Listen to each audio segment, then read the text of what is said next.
Alright, I want to give my bit on my Mac Mini Media Center. Now I know I have quite a few vids on it already, but I thought I'd give it a refresh and an update, especially since I'm doing new features like digital output to 5.1 surround sound. I'm also very excited about the very new Mac Mini that's been released and kind of overshadowed by the iPhone 4. But nonetheless, I think it's a very cool release. So let's get on with my Mac Mini Media Center.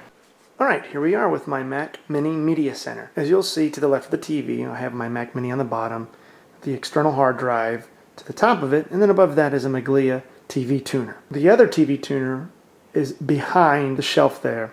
It's a very small device, and I'll post a picture of it, and that is the iTV Hybrid TV tuner, which inputs all my high definition over the air, or just we'll say digital TV over the air. My other external hard drive is not present in this configuration because my hard drive is still on order.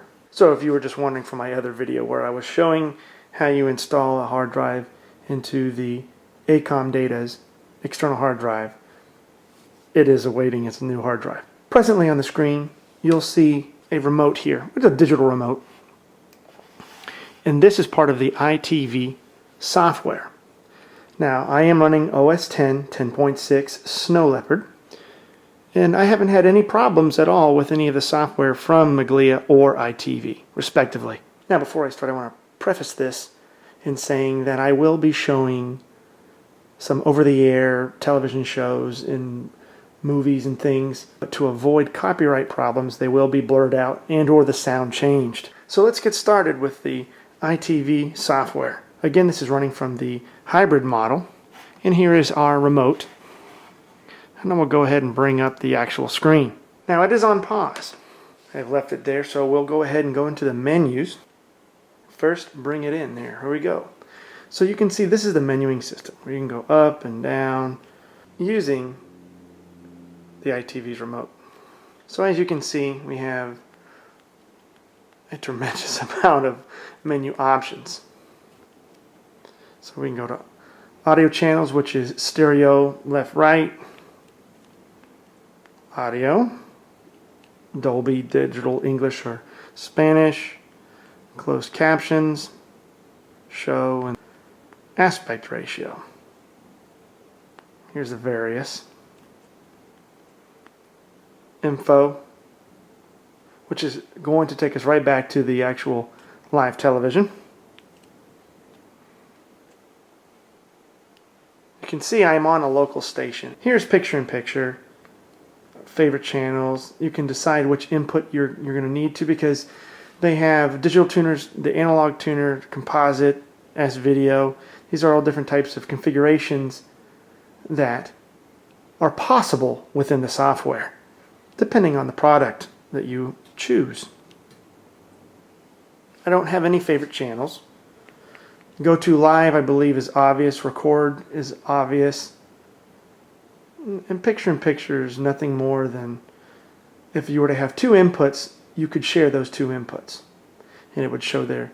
It also gives you the option to move it around, so on and so forth. Let me go ahead and back to hiding it.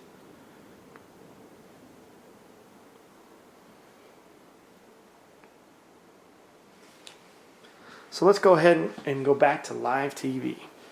Okay, so here we go. This is going to be blurred out as not to have copyright problems, but you can do the traditional things like fast forwarding live television, because there is a buffer that you can use, and you can set that.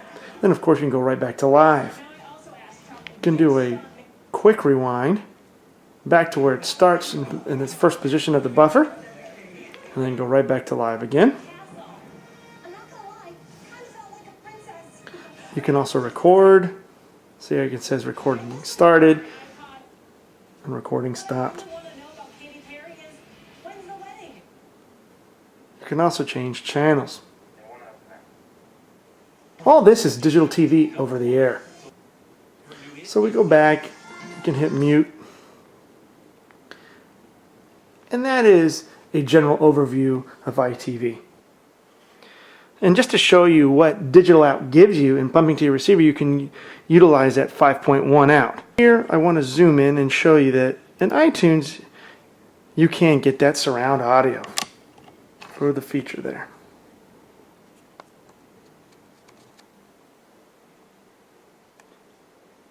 And there it is. So by using the digital out, you will be able to utilize that surround audio feature within iTunes. It's a great feature to have and really enhances the media experience. Okay, one thing I want to show you, that when you do connect digitally out of your Mac Mini, you lose your volume control.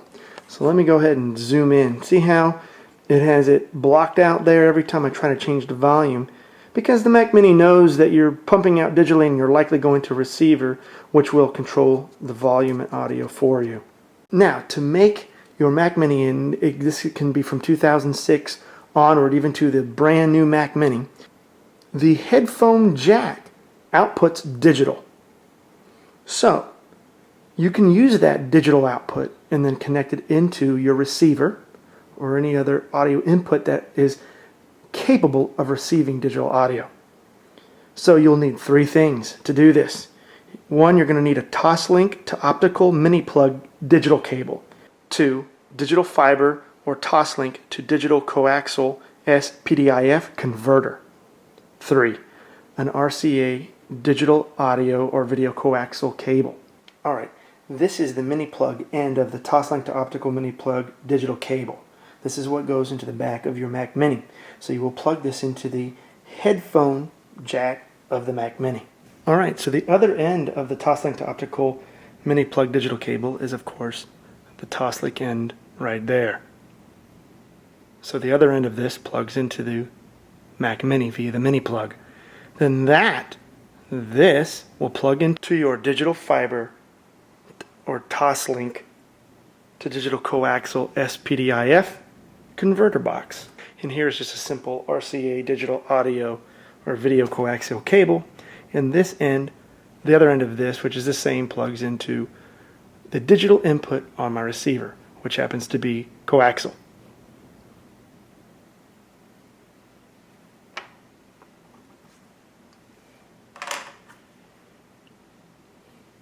So there you have it in a nutshell.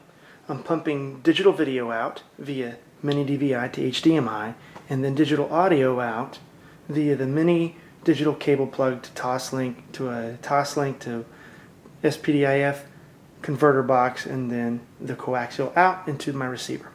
So I'm able to get 720 HD and 5.1 surround sound. Well, I hope you enjoyed going over my Mac Mini Media Center. And now a little bit on the new Mac Mini. I am going to get that new Mac Mini. I like it a whole lot. Number one, and the most important thing, it passes a wife test. But it is even more so a reason to buy the Mac Mini over the Apple TV, in my opinion, for a media center. It's now got FireWire 800, 4 USB ports, an SD card slot, a mini display port.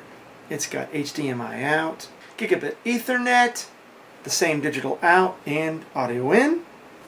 Plus, very cool, no more brick because it's got an internal power supply. And then, my most favorite is that it's got an easy removable compartment lid to where you can upgrade and get to the internals. Now, if you're one that's not going to get the new Mac Mini, I do have a video right here that shows how to upgrade the older versions of the Mac Mini. Thanks for watching.